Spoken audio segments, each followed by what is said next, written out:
네, 여기 묵상 간증 의지하지 못하는 이유입니다. 저는 어릴 때부터 부모님이 맞벌이를 하셔서 동생을 돌보는 일을 익숙하게 여기며 자랐습니다. 그리고 부모님이 들어오시기 전까지 동네 여기저기를 돌아다니다 배가 고프면 할머니 댁에 가서 밥을 먹고 부모님을 기다렸던 기억이 납니다. 그러다 저는 청소년기에 아버지의 바람과 부모님의 별거 사건을 겪으면서 그 누구도 의지하지 않고 독립적으로 사는 성향이 굳어졌습니다. 대학생이 되어 본가와 멀리 떨어진 곳에서 생활하면서 저의 이런 모습은 더욱 심해졌습니다. 자취방을 구하는 과정에서 부모님께 금전적인 지원을 받는 것만으로도 충분하다고 여기며 혼자서 집을 알아보고 이사할 정도로 저는 가족조차 의지하지 않았습니다. 이렇다 보니 저는 하나님을 온전히 의지하는 것이 너무 어려웠습니다. 임용고시 준비 기간이 길어지며 낙심하고 있을 때 교회 지체들은 제게 기도하라는 권면을 해주었습니다. 그 말에 저는 하나님 자녀는 나만 있는 게 아닌데 하나님이 내 기도를 들어주시겠냐며 퉁명스럽게 답했습니다. 그럼에도 하나님은 수준 낮은 저를 아시고 때에 맞게 교사라는 사명의 자리로 불러주셨습니다.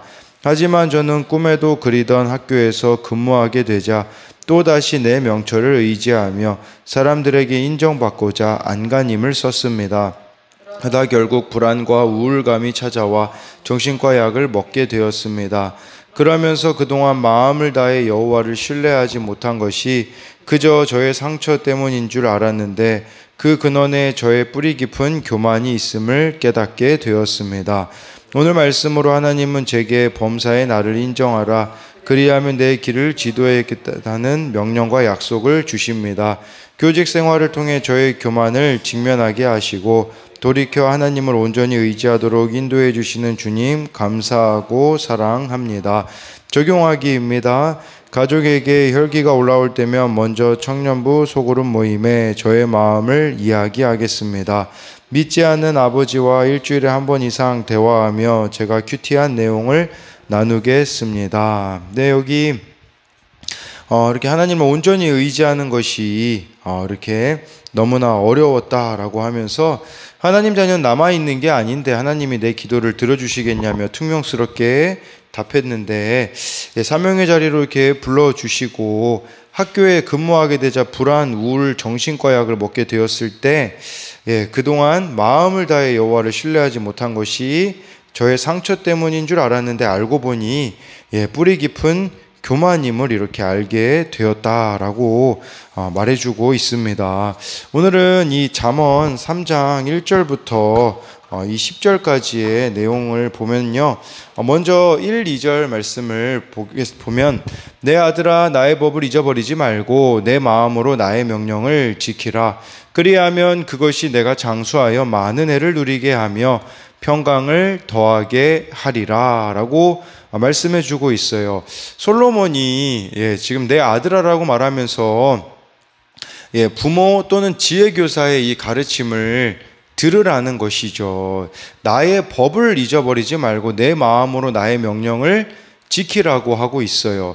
솔로몬의 이 가르침을 잊지 말라고, 또 이 말씀의 가르침을 잊지 말라고 조언하는데 그것이 2절에 보니까요 장수하게 해준대요.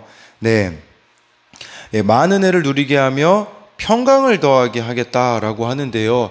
사실 오래 살아도 평강이 없으면 그 자체가 괴로움이 아니겠습니까? 이 평강을 더하겠다라는 것은요, 평강이라는 단어가 히브리어로 그 샬롬이라는 단어가 쓰였거든요. 샬롬은 아마 들어보셨듯이 부족함이 없는 안전한 복지 상태를 뜻해요. 그러니까 부모님의 가르침에 이렇게 순종했을 때 샬롬을 제시한 것은 흥미롭다라고 볼 수가 있어요. 이 샬롬은 하나님이 주시는 것이지 우리의 어떤 노력과 제도로 만들어질 수 있는 게 아니라는 것을 기억해야 되는 것이겠죠. 그러니까 우리에게는 그런 의미도 되겠죠. 말씀을 그만큼 지켜야 된다라는 의미도 볼 수 있겠지만 솔로몬이 이것을 썼을 것으로 이렇게 우리가 생각해 봤을 때는 또 이것은 부모의 그 질서에 순종했을 때 평강을 더하여 주시겠다라는 것을 이렇게 보여주는 것이 아니겠습니까? 그래서 1, 2절에 대한 이 적용으로는요, 매일 여러 가지 사건과 문제 가운데 그날 큐티 말씀으로 해석하고 해결하고 있습니까? 하나님께서 평강을 주셔야 하는 영역은 무엇이 있습니까? 그래서 첫 번째 적용 질문 같은 경우는 이 나의 법을 하나님의 말씀이라고 보았을 때 우리에게 여러 가지 사건과 문제 가운데 그날 말씀으로 이렇게 해결하고 있는가? 또 이 평강에 대한 것도 하나님이 평강을 주셔야 되는 그 영역은 여러분들이 걱정하고 염려하고 있는 그 영역이 무엇이 있는가를 묻는 것이라고 할 수 있습니다. 3절 4절을 보면요, 인자와 진리가 내게서 떠나지 말게 하고 그것을 내 목에 매며 내 마음판에 새기라. 그리하면 내가 하나님과 사람 앞에서 은총과 귀중히 여김을 받으리라 라고 말씀해 주고 있어요. 여기서 보니까 인자와 진리가 내게서 떠나지 말라고 하고 있습니다. 인자라는 단어는 이렇게 헤세드, 진리는 에메트라는 단어인데요, 이것은요 쉽게 말하면 하나님의 성품을 뜻하는 겁니다. 그래서 인자 같은 경우는 하나님의 끊임없는 사랑, 이게 바로 인자이고요.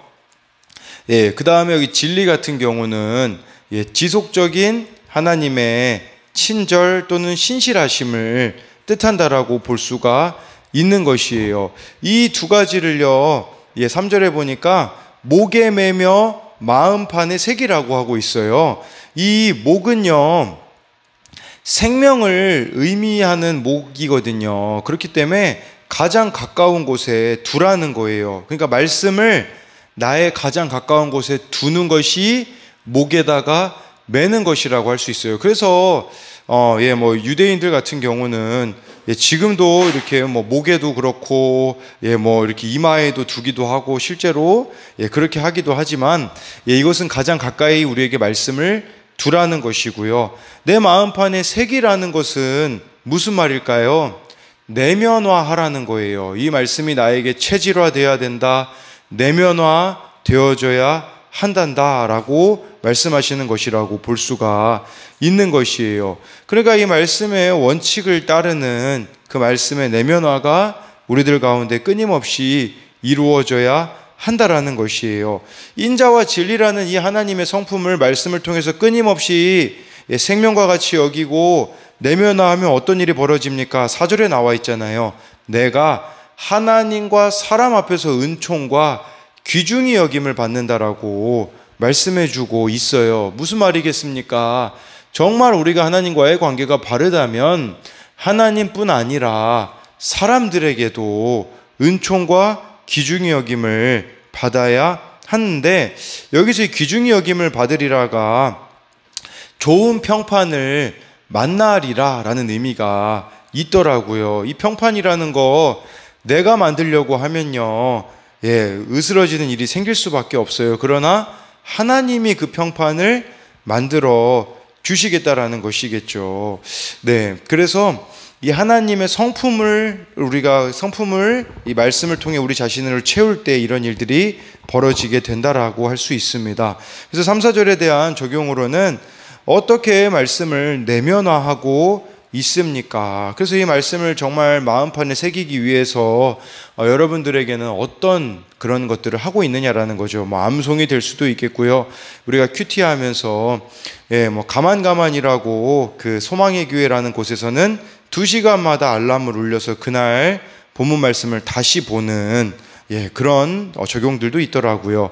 또 말씀을 통해서 배우거나 닮아가고 있는 하나님의 성품은 무엇입니까? 그러니까 우리가 이 말씀을 통해 하나님의 마음을 알게 되고 뜻을 알게 되어지는데 어떤 것을 지금 배우고 담고 있는지를 묻고 있는 것입니다. 5절 말씀으로 가게 되어지면요, 너는 마음을 다하여 여호와를 신뢰하고 내 명철을 의지하지 말라라고 하고 있습니다. 마음을 다하여 여호와를 신뢰하라는 것은요, 하나님 여기서는 이 마음을 다하여가요 원어로 너의 모든 마음 안에서예요. 그러니까 너의 모든 마음 안에서 하나님을 신뢰하라는 것이에요. 이것은 그런 의미가 되겠죠. 하나님과의 개인적인 관계를 돈독하게 해야 한다라는 것을 말씀해 주고 있어요. 그런데 마음을 다하여 하나님을 신뢰하지 못하게 만드는 것이 무엇입니까? 내 명철을 의지하지 말라라고 했으니 내 명철을 의지하는 것이 하나님을 마음을 다하여 신뢰하지 못하게 만드는 것이에요. 공동 번역 성경에는요 이렇게 나와 있더라고요. 마음을 다하여 야훼를 믿어라. 잘난 체 하지 말고. 우리가 잘난 체 하는 게 명철일 수 있고요. 영어 성경으로는요 own understanding이라고 해서요 자기의 이해를 의지하지 말라고 하고 있어요. 여러분, 우리가 얼마나 각자가 가지고 있는 그 생각, 이해, 주관, 그거 의지하지 말라는 것이에요. 근데 우리가 언제 이 명철을 의지하지 않게 되어질까요? 네, 자기 신뢰가 깨지는 사건이 올 때에, 나약해졌을 때, 그때 하나님을 인정할 수가 있는 것이에요. 그래서 그 삶의 작은 일에 대한 찬양에 그런 내용이 나오잖아요. 나의 작음을 알고 그분의 크심을 알며. 내가 작아져야 하나님이 우리 삶에 커진다라는 것을 아셔야 돼요. 내 생각, 내 감정, 내 마음이 너무 강하면요 하나님을 신뢰할 수가 없는 것입니다. 그래서 이 5절에 대한 적용도요, 나에게서 깨지지 않고 있는 고정관념이나 삶의 방식은 무엇입니까? 이 내 모습을 보는 게 정말 많이 힘든 것 같습니다. 어떤 일들에 대하여서도요, 정말 내 자신을 보려면 끊임없이 하나님 앞에 엎드리고 묻고 은혜를 구해야, 그래야 이 고정관념이 깨지는 일들이 우리들 가운데 있지 않겠습니까? 그렇다면 왜 우리가 우리 명철을 의지하지 말고 하나님을 신뢰해야 될까요? 그렇다면 하나님이 주시는 결과가 있기 때문이에요. 6절에 너는 범사의 글을 인정하라. 그리하면 내 길을 지도하시리라 라고 말씀해 주고 있어요. 범사의 글을 인정하라는 것을요, 이 원어로 보면요 이런 의미예요. 너는 너의 모든 길에서 그를 알라라고 말씀해 주고 있어요. 그러니까 이것은 하나님 앞에서 늘 자신을 낮추고 무한한 자기 확신을 버리라는 것이에요. 자신의 한계를 인정하라는 뜻이죠. 이게 바로 겸손이다라고 할 수 있지 않겠습니까? 결국 여호와를 범사에 인정하는 것은 이것은 우리가 이렇게 범사에 하나님을 인정하잖아요. 그러면 이제 믿음이 자라게 되겠죠. 믿음이 자라는 자는 어떤 자일까요? 자신의 연약함과 부족함을 분명히 보는 자들이에요. 그리하여서 주님을 인정하고 의지하는 범위가 넓어지고 정도도 깊어지는 것이겠죠. 이 범사의 글을 인정하라는 것은 저는 그런 의미로 다가오더라고요. 우리 그리스도인이 이중적인 삶이 참 많잖아요.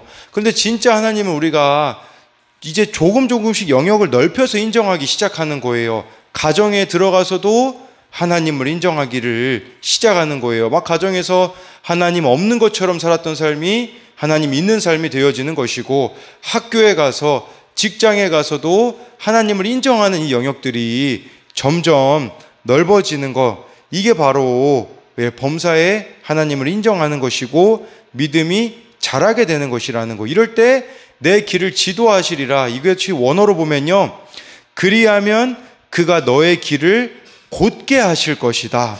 우리의 길을요 펴실 것이래요. 곧게 하실 것이라고 말씀해 주고 있는 것이에요. 이 곧게 하신다는 게 무슨 말일까요? 우리의 인생을요 걸림돌 없이 평탄하게 만들어 주실 것이라고 말씀해 주고 있습니다. 그러나 이것이 참 되어지지 않는 것은 내 경험이나 지혜와 생각을 내려놓기가 어렵기에 주님은 내 경험과 생각을 내려놓을 수밖에 없는 환경을 허락하셔서 그것을 깨닫게 하신다라는 것이에요. 그런 의미에서 내게 찾아오는 고난과 힘든 사건은 나를 회복하시려는 하나님의 사랑의 표현이자 축복의 사건이라는 것이에요. 이것에 대한 적용으로는요, 내가 아직 주님을 온전히 신뢰하지 못하는 일은 무엇입니까? 아까 범사에 인정해야 되는데 지금 믿고 맡기지 못하는 것이 무엇이냐라는 것이에요. 그럼에도 불구하고 주님이 내 길을 인도하심을 고백합니까? 내가 주의 인도하심을 바라게 된 힘든 사건은 무엇입니까? 아까 묵상간증에도 나왔듯이 이분이 교사가 되면 끝인 줄 알았지만 불안, 우울, 정신과 약을 먹게 된 것이 주의 인도하심을 바라게 된 것이라고도 할 수가 있겠죠. 7절 말씀을 보면요, 스스로 지혜롭게 여기지 말지어다 여호와를 경외하며 악을 떠날지어다. 이 스스로 지혜롭게 여기지 말지어다가 원어로요, 이런 의미예요. 내 눈으로 지혜롭게 되지 말라, 이런 의미예요. 내 눈으로 지혜롭게 되지 말라. 무슨 말이겠습니까? 우리의 눈을 믿어서는 안 된다라는 말이에요. 어느 목사님이 항상 이렇게 성도들을 만날 때요, 하나님께 그렇게 기도한대요. 하나님, 오늘 이 성도를 제가 처음 만난 것처럼 여기게 해주세요 라고 기도한다고 하더라고요. 무슨 말일까요? 오랜 시간 보면요, 우리가 좋은 부분들도 많이 볼 수 있지만 안 좋은 부분들도 많이 볼 수 있거든요. 근데 그 안 좋은 눈을 갖는 게 내 눈일 수가 있는 것이죠. 우리가 우리 눈을 가지고 다른 사람을 바라볼 때가 얼마나 많이 있습니까? 이게 스스롭게 지혜롭게 여기지 않는 것이 되어져야 되는 것이겠죠. 내 눈을 믿으면요, 타인의 말을 들으려고 하지 않게 되고요, 나의 판단, 나의 옳고 그름만을 주장하게 되는 것이겠죠. 그것을 하지 말아야 된다라는 것이에요. 그걸 하지 않는 것이 여호와를 경외하며 악을 떠날지어다, 그것으로 말씀해주고 있는 것인데, 그래서 이 7절에 대한 적용도요, 내 생각과 편견으로 다른 사람들을 바라보고 있지는 않습니까? 네. 그래서 이 8절 말씀에요, 이제 내 눈으로 바라보는 것을 내려놓으면 어떤 일이 벌어집니까? 그게 8절에 나와 있잖아요. 이것이 내 몸에 양약이 되어 내 골수를 윤택하게 하리라. 이게 세번역 성경에 이렇게 나왔더라고요. 그러면 이것이 너의 몸에 보약이 되어 상처가 낫고 아픔이 사라질 것이다. 여러분, 우리 눈만 내려놓아도 회복될 수 있어요. 내가 가족을 바라보는 그 눈, 내가 다른 사람을 바라보는 그 나만의 눈을 내려놓고 하나님의 눈으로 바라보는 것, 그것을 우리가 뭐라고 이야기합니까? 구원의 관점으로 본다고 하잖아요. 그 구원의 관점으로 보게 되어지면요, 상처가 낫고 아픔이 사라지게 될 것인데, 내 눈으로 바라보고 있으니 상처가 되고 아픔이 여전하다라고 할 수밖에 없지 않겠습니까?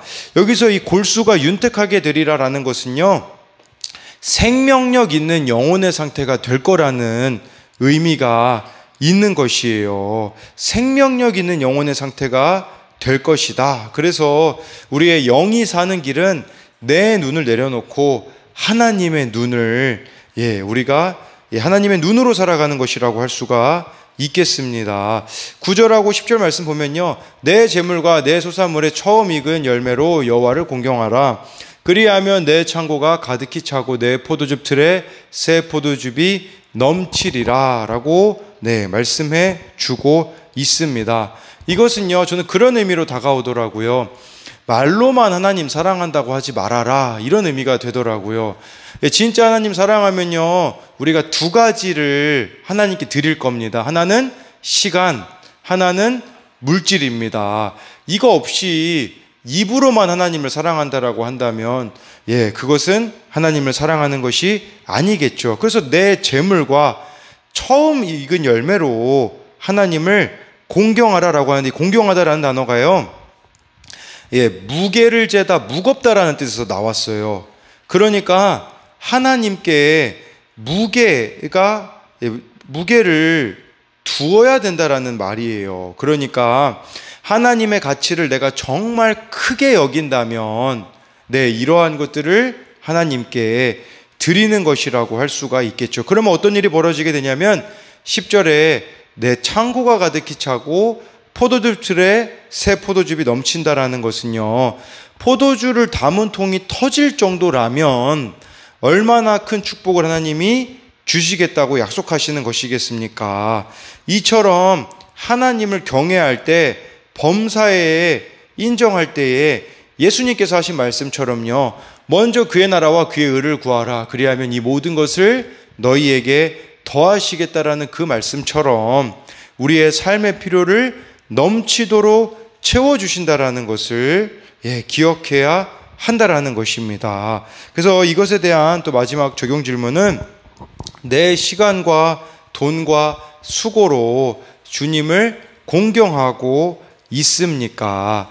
주를 섬기는 일에 내가 조건을 따지며 인색한 것은 무엇입니까? 라고 해서요, 정말 마음에 이 말씀을 새기고 범사에 하나님을 인정하는 것, 그랬을 때 저와 여러분들이 어떤 일이 생겼을 때 있잖아요.